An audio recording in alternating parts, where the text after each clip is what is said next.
Well, good morning. Glad to bring you back this morning to the King Institute for Faith and Culture. I have a couple of quick announcements, and I'm going to introduce our speaker for this morning. We do have a couple more events coming up. Tonight, Bruce will be speaking again at Central Presbyterian Church at 7 o'clock. Also, if you want to spend some time with him, we're going to be in the Tadlock House at 10 a.m. right after this. We'll go over and have coffee and some treats. You're very welcome to come and spend some time there, and we'll go to lunch about noon, and you're very welcome to join us for either of those. We have events coming up the next 2 weeks. On April the 1st, we welcome tenor Aaron Blake. Next Monday, he'll be in here. He'll speak for a little bit in the morning, and then the evening he's going to perform at 6 p.m. at First Presbyterian Church. And then our final week, we will welcome our own President Alexander Whitaker, who's going to speak here just in the morning on April the 8th. So we have several more CCS opportunities coming up, and hope you can join us for those. Most of us make things. You and I, whether we do it consciously or not, tend to like making things. They may be fairly simple, or they may be more complex. Some of you paint, some of you quilt, some of you make other things. But whatever it is, it's a particularly human impulse to want to create. Now, Bruce is ideally situated to talk about this strange human impulse because he has been both a practitioner and a teacher of art. Bruce has for many years been a painter in oils primarily, but he's also taught for many years at Gordon College in Wenham, Massachusetts. And in both of these roles, as teacher and as practitioner, he's had the opportunity to reflect on and to think about the way that we as creators reflect the divine creator, and the ways that our creating addresses a world, as he says, in ruins. Bruce is a graduate of Boston University, and he has lived most of his life on the North Shore of Boston, which is where I met him many years ago as a seminarian.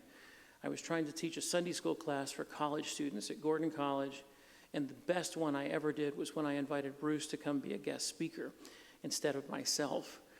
He came and he talked about art, and I remember it to this day. And so when the opportunity came to bring him to King, I was absolutely delighted. I know you'll love him as much as I do. Please join me in welcoming Bruce Herman. Thanks, Martin. Good morning, everybody. Can you hear me okay? Good. Thought I'd spend just a minute referring to my title. It's also the title for my talk this evening. Today, however, rather than a formal, theoretical, historical look at the problematic nature of beauty in modern times, I thought I'd follow the advice of my graduate advisor and make it more personal. And so especially because I love students. I've been teaching for 40 years. I recently retired. And I want this to connect with you. So I'm going to be looking at your faces the whole time. I need to know that I'm connecting. I'm not interested in doing a monologue, even though technically I'm the only one doing the talking up here. I have to feel like I'm connecting with people. That's how I operate as an artist. So making it more personal. But to begin with, I'd like to read a quote to you.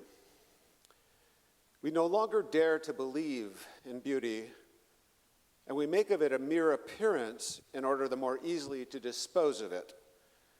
Our situation today shows that beauty demands for itself at least as much courage and decision as do truth and goodness. And she will not allow herself to be separated and banned from her two sisters without taking them, along with herself, in an act of mysterious vengeance. We can be sure that whoever sneers at her name, whether he admits it or not, can no longer pray, and soon will no longer be able to love. That's from Hans Urs von Balthasar's magisterial 7-volume set of the theological aesthetics.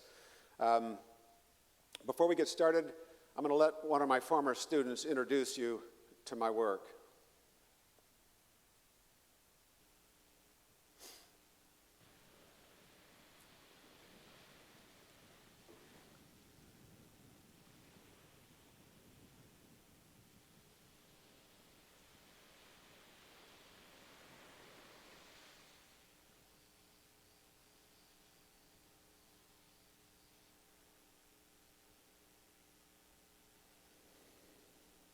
one of my earliest memories.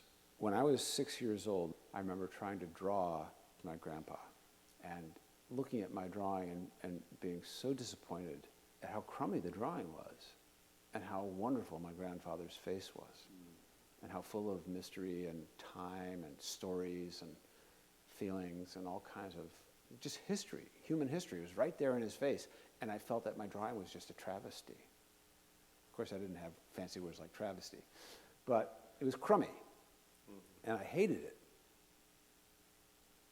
My best bit of advice for a younger artist is to keep trying. Do not quit. Here I've been painting for half a century. I started when I was 18. I mean, I made art all the time as a kid, but I made the decision to be a professional artist when I was 18, and I'm now 68. So half a century, I don't want to think about my technique. It's the faithful discipline of making that will lead to those good places. As someone once said, the reason you have to show up in your studio every day is that you might actually make a work of art. There's a chance, a possibility.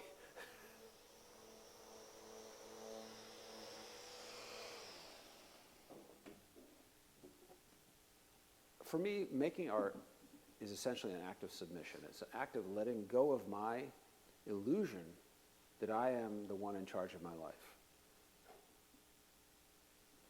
I have to dive in head first at the beginning of a painting, and sometimes I don't know what the heck I'm doing. In fact, what you're looking at in the walls of my studio right now are a lot of starts that might be finished paintings, but my hunch is that they may not survive. They may have to go a step further. And a lot of the portraits I've done in the last 10 years started out as completely abstract paintings and ended up becoming a lifelike portrait. Oftentimes almost always start abstract, pushing paint around, shapes, colors, textures, and then I often will scrape down and repaint, and then sometimes sand through whole layers of paint before the image starts to come to me as a sense of where this thing wants to go. When I paint, I have to find my way by making. It's not like, directly taking dictation, but I do have a sense that I get little nudges in the process of where this thing is supposed to go.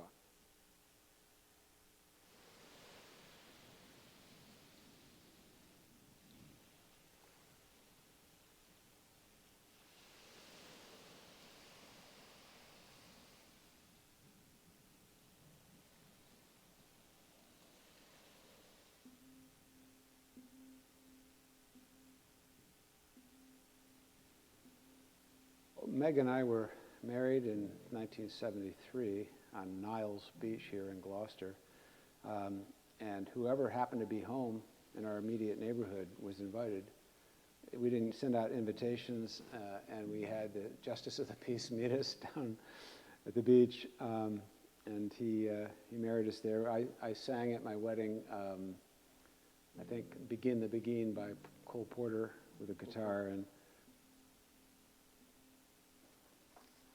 here's the moment of, he said, do you take her to be your wedded wife? Yeah, we were kids. She was 19, I was 20. It's a magical time for us.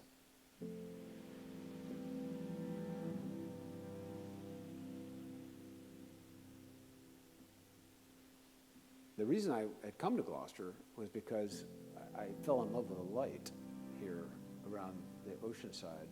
This really very particular kind of light, I think, that happens around coastal towns. And Gloucester's kind of a really special place.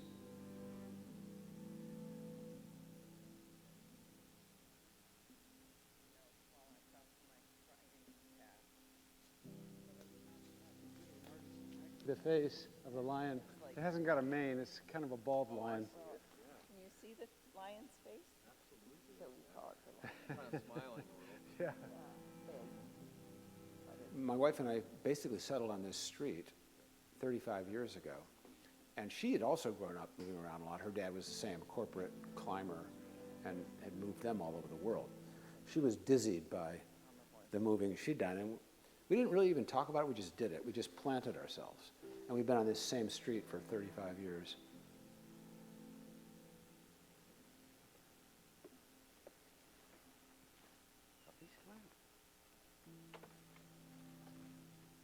over the course of the past 18 months, the COVID lockdown, where we were completely isolated, it took up walking as a form of exercise, but it quickly turned into hiking. Within 5 or 6 kilometers of our house, there are hundreds of trails that I'd never known anything about. So I was on these daily hikes, and I would discover all kinds of things like fallen leaves, roots and branches, fallen timber, trees that had fallen down in the storms that were growing lichens and different kinds of fungi, and really amazing shapes and colors. And I think that just sort of got under my skin and sort of distilled, steeped in there for a while until it came out in some of these paintings that I've done in the last year. It's recognizable as some of the kind of thing I've been doing for years, which is, you know, all the layering and the scraping and sanding and then the repainting. That very same process of making that I find myself doing naturally, that kind of vigorous losing and finding of form, is exactly what happens in nature all the time. You know, something grows up, a branch falls off, the leaves fall, twigs are there, vines are growing, roots will emerge out of the ground as there's erosion. Those same forms that I encountered in those walks, those hikes, are reemerging in kind of distilled, abstracted form.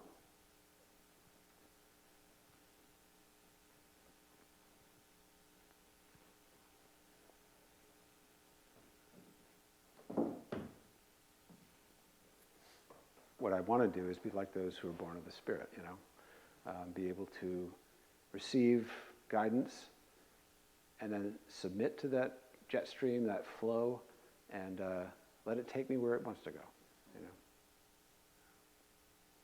I'm a servant of the work.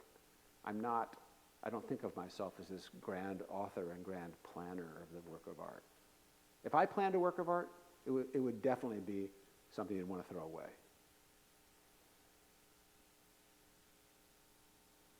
But I really do believe that you're only an artist while you're making the art. The rest of the time, you're just like everyone else. You're a viewer of that artifact.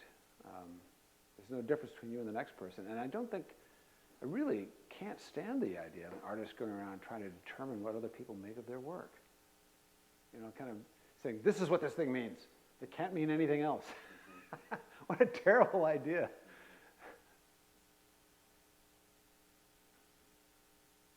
I love that play between abstraction on the one hand, the conceptual, and the unexpected. You know, Jesus said those who are born of the Spirit are like the wind.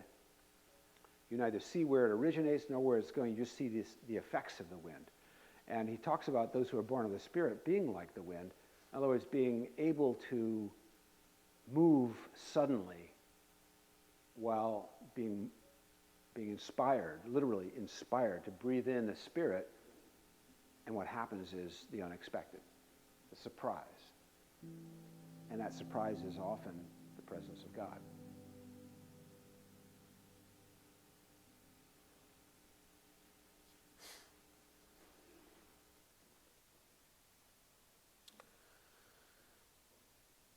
So I thought what I'd do is start with my student work.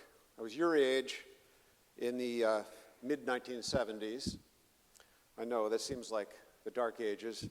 But when I went to art college, I was completely innocent of art training. I'd never had any serious art training in my life. So I was doing things for the first time. For example, a drapery study. And they gave us a piece of drapery and said, do a painting of the piece of drapery. And I thought, could there be anything more boring than painting a piece of drapery?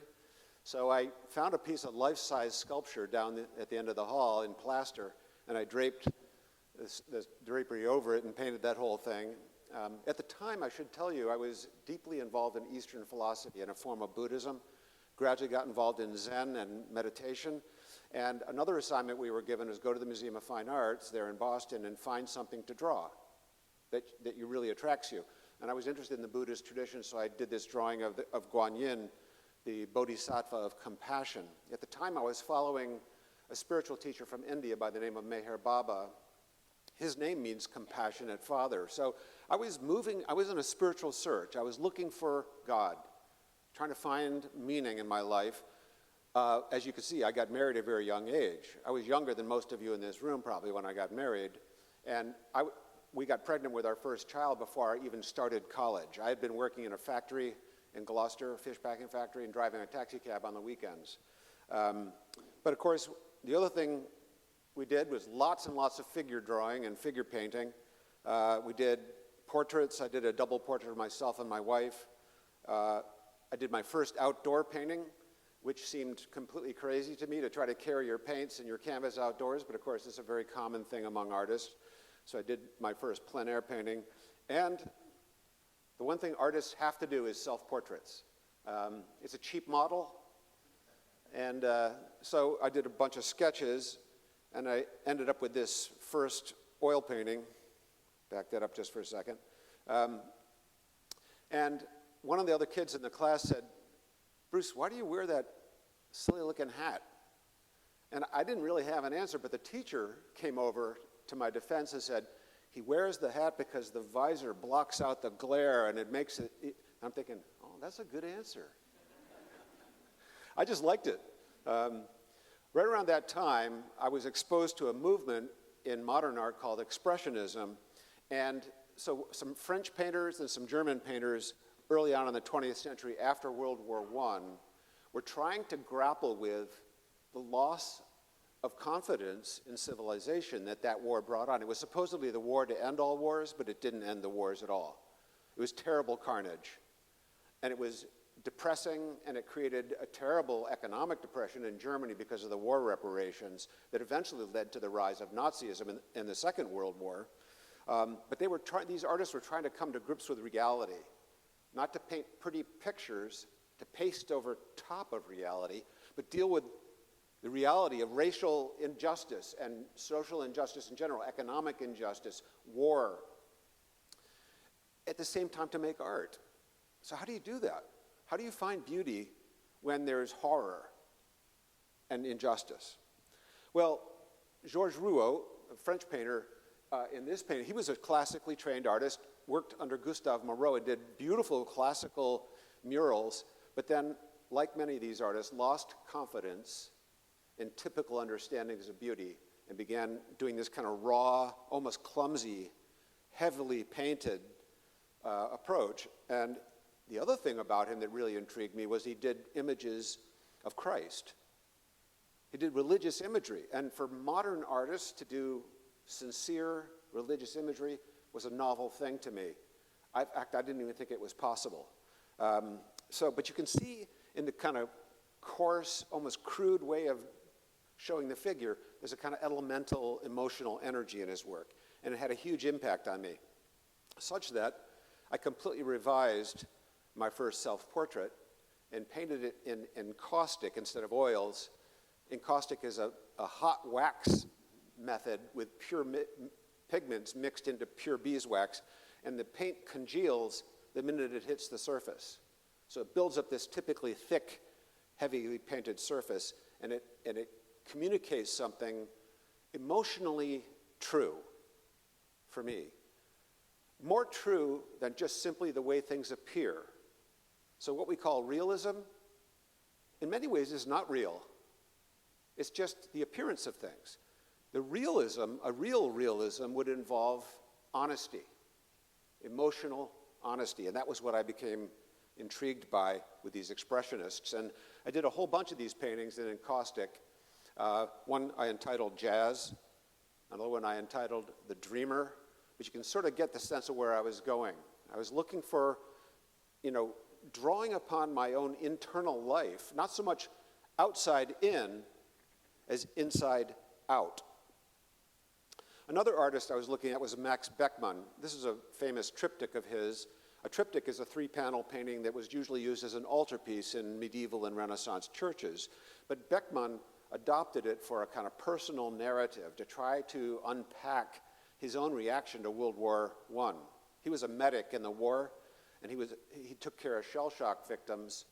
He also became a shell shock victim. Shell shock, by the way, is what we call PTSD. These soldiers were so messed up by the war, many of them couldn't cope, became alcoholics, some of them committed suicide. There was a lot of horrible things that came after World War I. Beckmann went from being a classically trained painter, like so many of these early artists, like I said, and began doing these strange, heavily crafted paintings. My mentor in graduate school is an American painter who followed a similar path, Philip Guston. And Phil had started out classically trained, did huge murals for the Works Progress Administration under the Theodore Roosevelt era, and then shifted to abstraction along with his best friend, Jackson Pollock. They went to high school together, and they started this whole movement called abstract expressionism in New York City in the late 40s. And by the end of the 1950s, Phil had lost motivation for making abstract art. He famously said, I got tired of all that pure painting nonsense. What kind of a man am I? When the world's coming apart, there are riots in the streets, there's war in Vietnam. What kind of a man am I that I get all worked up into a frenzy reading a news report, then go into my studio and change a red to a blue? I wanted my work to matter. I wanted to tell stories again, he said. So he was this is a painting he did, a self-portrait called The Studio in 1969. He was a white, Jewish, high-status male already beginning to ask the question about, am I a racist? He paints himself as a Ku Klux Klan guy. Not because he was a racist, but because he's asking the hard question, which is, what do we do about this? If we find ourselves being the power people, the privileged people. And so Guston's big show started about 2 years ago. He died in 1980, but his work has had a kind of renaissance, and he's now kind of considered one of the top 10 American painters in America. I think you have to wait to die for your work to become important for some reason. I don't know why that is. But Phil once said to me, he came into my studio and I was painting this gigantic painting, and he said, Bruce, you're trying to solve all the world's problems in one painting. He said, it's way too theoretical. Make it more personal. It'll be universal. So I took his advice, and I began pulling from the inside, like I said. I did this painting, The Muse, which I won't unpack for you, just take a look at it. These are very large paintings. This is Caiaphas and the Hypocrites. Starting to look at religious imagery, but kind of slightly twisted like Beckmann. And an outside jury was appointed to judge the MFA exhibition, the Master of Fine Arts exhibition that year at Boston University. And this jury awarded me the prize, which was a year, all expenses paid in Italy, with no strings attached. And of course, that was for one person, enough money for one person. I was married and had 2 kids at that point. So we had a yard sale. We sold almost everything we could sell to raise up enough money, and we ended up getting enough money to stay in Italy for about 6 or 8 months. But it was a decisive time. When I got back, I rented a big studio space in an old abandoned chocolate mill. Have you ever heard of Baker's chocolate? Your grandma used it to make chocolate cake, right? This mill was abandoned, and it was just empty spaces. But a real estate developer had bought it, and I went to his office. I said, would you rent me a floor of one of those buildings? He said, one floor of that building is 6,300 square feet. Do you really need that much space? And I said, yeah, I do. He said, okay, well, it's $750 a month. I thought, there's no way I'm going to be able to afford $750. So what I did was, because I had carpentry skills, I built 7 studios in that 6,300 square feet and rented out 6 of them. So I got a free studio. This is my studio in Lower Mills, showing you the scale of the work. This is early 1980s.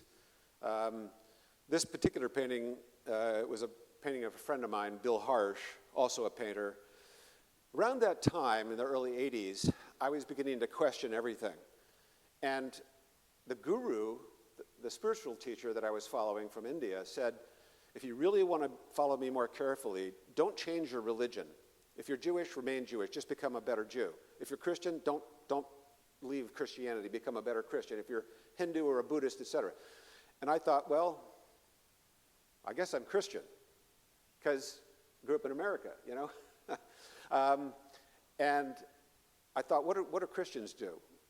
I guess they read the Bible. So for the first time in my life, at the age of 26, I started reading the Bible.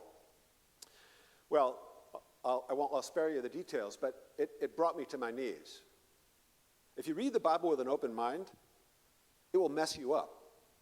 It'll make you have to ask hard questions about your heart, about your own conscience, about your behavior, about your attitudes. And it will cause you to either go one way or the other. You have to make a choice. And I made a choice to follow Christ. At that time, a museum director in Boston, one of the most influential museum directors, had included me in a show, a big exhibition, and he said, Bruce, I want to follow your work. You're a really good painter.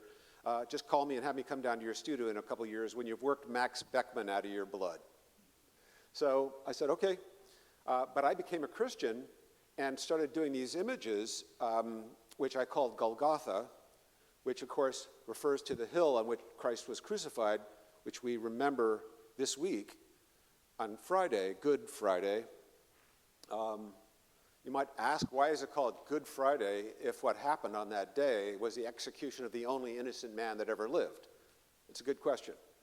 So I began asking that question, and what I found was using the pictorial language that I developed from my own personal narrative, began to apply it to the stories from the Bible, including the crowning of thorns. This one's called the crowning. This one's called the flogging, where Christ was beaten and scourged and mocked. This is called night. One of the only paintings I've done in my life where the painting seemed to paint itself. I don't even remember how I did this painting, but it ended up being used. It was collected by a museum, as actually most of these works ended up in museums. This one was used for the debut poster for James Macmillan's St. Luke's Passion at Duke University. I was really honored to be, I don't know if you know Macmillan's work, but he's one of the most important composers, living composers in the world today. So it was a great honor. So I sent slides of these paintings to Carl Bells, this museum director, and said, I want to follow your work. And I thought, I'll see what he says about this. And he wrote a 2-page rejection letter in which he said, he opened up by saying, Bruce, you're still a great painter, but you've committed intellectual suicide. No one believes this stuff anymore, and you're making these images like you mean it. Like you actually believe that Christ is the Son of God and his crucifixion was the salvation of the world. He said, no one believes this stuff. You can't do this. It's anachronistic. Anyway, I wrote back to Carl and said, Carl, thank you so much for being honest, because most museum directors would just say, well, that's not exactly what we're looking for. At least you had the honesty to tell me you can't, it's totally crazy. But Carl, you're wrong, and I hope you live long enough to eat your words. Sadly, Carl died recently, and he never ate his words, but I'm still making the paintings. I'm going to end today by talking about another thing that I did. Was I found that being an artist is often a solo flight. You're alone in your studio. It's not like being a musician where you get to be with other people and responding to them. I love music. I love jazz music in particular, which is very improvisational, and it's very relational, and it's very conversational. So a sax player is having a conversation with a bass player, is having a conversation with a drummer. I wanted to have conversations. I didn't want to do the monologue thing of the artist in his studio all by himself cooking up some great idea. So I started collaborating with other artists. One of my first collaborations came to be known as A Broken Beauty. And you can sort of connect the dots there with what I've been talking about with the loss of beauty as a result of the horror and the injustice and the war. There were 15 different artists joined me in this particular collaboration. We had a huge exhibit. A book came out of it. The book is still available. It's out of print, but it's still available on Amazon by this title, A Broken Beauty. Another collaborative effort I did was I titled Magnificat, which is about the life of the Virgin Mary and her famous statement, prophetic utterance, the Magnificat. If you don't know the Magnificat, it's at the beginning of the Gospel of Matthew. in which she talks about bringing down the rich and the powerful and raising up the poor and the disenfranchised. And that the coming of the Messiah would turn everything upside down. It's a powerful prophetic poem coming out of the mouth of the Virgin Mary. And the way she's usually depicted is this kind of demure, very soft, bleached white goddess. But I couldn't relate to that. I wanted to see the face of a Jewish woman. And not just that, but a Jewish woman who had some guts. Clearly she had guts. If she's going to say, go ahead, read the Magnificat sometime, because she's not messing around. Well, I collaborated with a theater director from New York, Karin Kunrad, a composer named Paul Vasile, and a poet by the name of Scott Cairns. And this show toured all over the United States, 5 different museums in the States, and then ended up in Orvieto, Italy. This was the main altarpiece. It's about 11 feet tall. It's called the Second Adam. And on the left-hand side, you see the young Virgin Mary before the birth.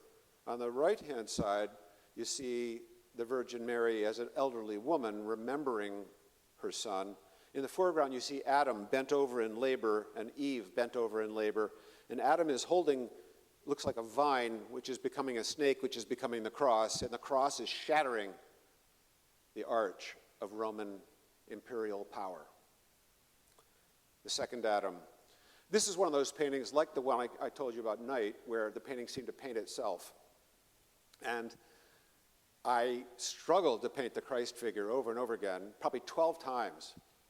And I was so frustrated I was ready to quit. And I climbed down off the ladder one day, having been working on the face, and I was shocked. It seemed finished.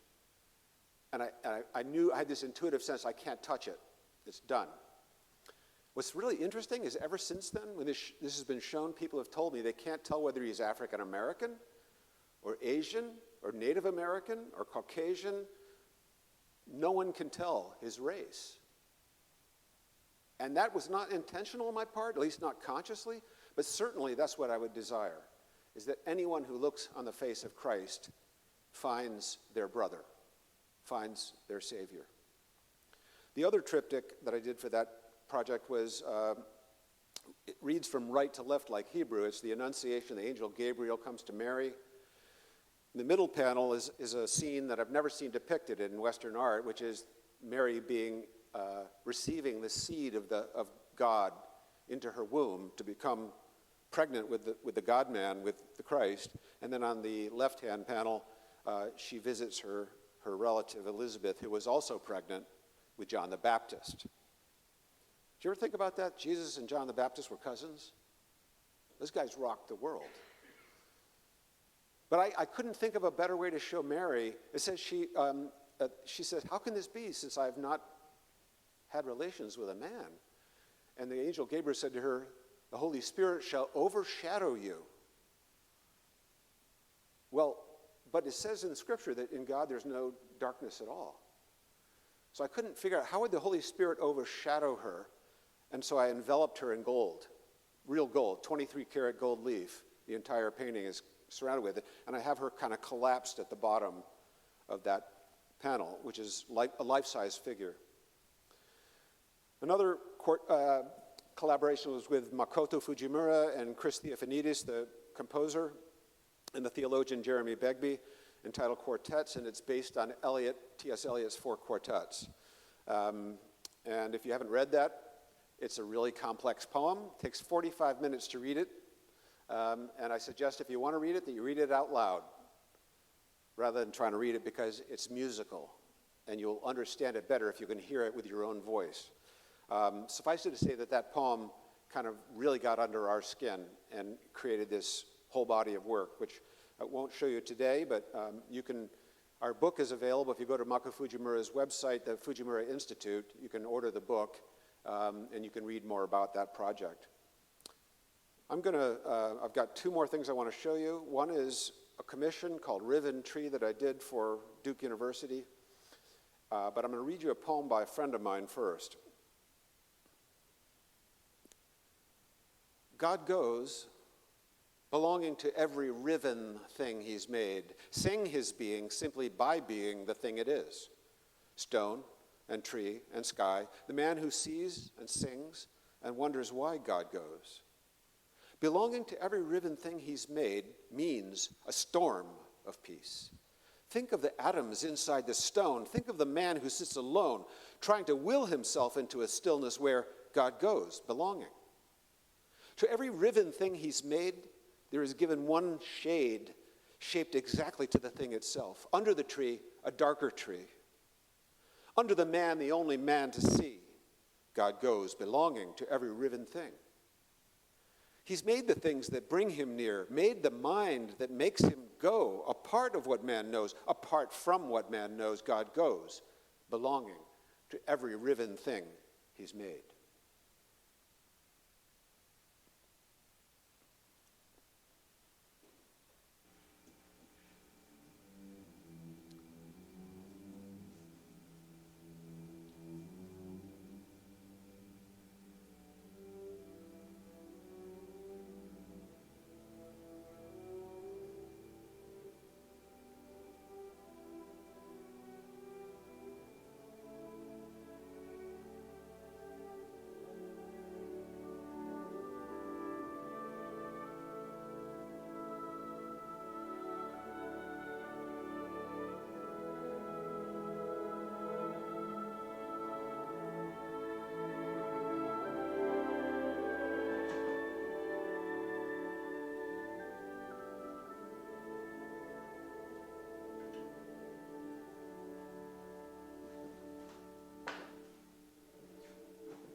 Well, I begin a project with drawings, many, many layers.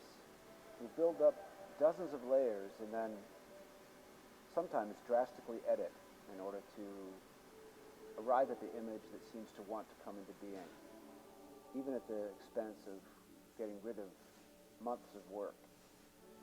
Then I'll cut through wet paint to underlayers to try to reveal palimpsests of what was there before. I can be pretty brutal, almost unmaking the very thing I've been making.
So if you could read the text on the screen there, I was 4 months into this project, had this custom-made giant panel, was custom designed to go in that chapel, and they called me and said they needed to have it about a third that size. And they wanted it portable. The person was very apologetic and said, we're very sorry, but we can't, we don't know what's going to happen to this space, and you're still going to get paid the same. And I just said, well, let me sleep on it. The next morning I woke up absolutely convinced that this was the right thing to do, and I got out the electric saw and started cutting the panels up and reworked it into this painting, Riven Tree. And the word riven means to be split or to be divided or to be broken apart. And it goes very much with what I've been thinking about for 30 years, which is that in order to discover beauty, you have to be willing to sacrifice it. You have to be willing to let go of it in search of truth so that the beauty and the truth and the goodness can be interwoven. We're about out of time, but I thank you for your attention, and it's been nice talking with you this morning.